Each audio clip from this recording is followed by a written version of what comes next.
So, chest workout natin ngayon guys. So, ito yung inuna natin tong cable crossover. So, bagong chest natin ngayon guys. So, let's go. So, 7 days na diet natin guys. Kaya, ito na yung hirap tayo. So, bumababa yung lakas natin dito guys. So, pagka nalampasan naman natin guys, okay na yung pakiramdam natin dito. So, heavy pa rin ang mga buhat natin guys. So, nagsisimula tayo sa magaan, sa pabigat ng pabigat. So, ito yung next natin, itong dumbbell, incline dumbbell guys. So, dalawa yung ano ko, incline. Isang dumbbell at isang barbell incline. So, ganun lang guys, 15 reps and 4 set. So, bawat program natin. Para sa mga beginners, nagkakaroon tayo ng mga idea. At ito yung pangatlong workout natin sa chest workout. So, focus tayo sa upper chest, guys. Yun.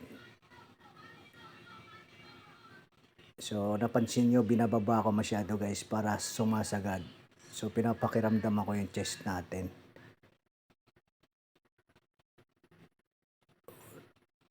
Yan, oh. So, upper chest ang tinatamaan natin dito, guys.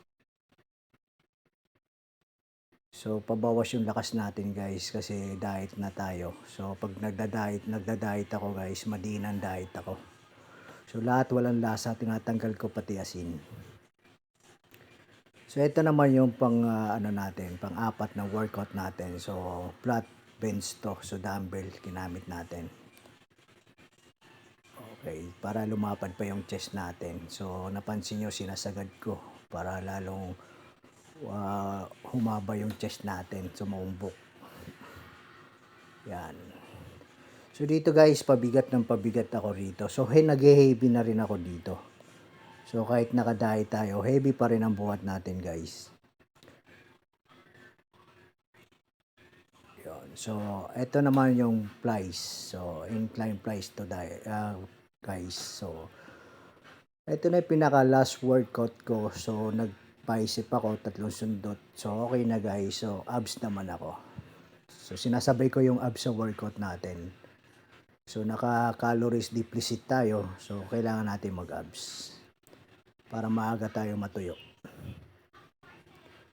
So ganun lang guys sa mga followers natin na tumatangkilig. Salamat sa inyo guys. Sa hindi pa nagpa-follow, so please follow guys para nagkakaroon kayo ng mga idea.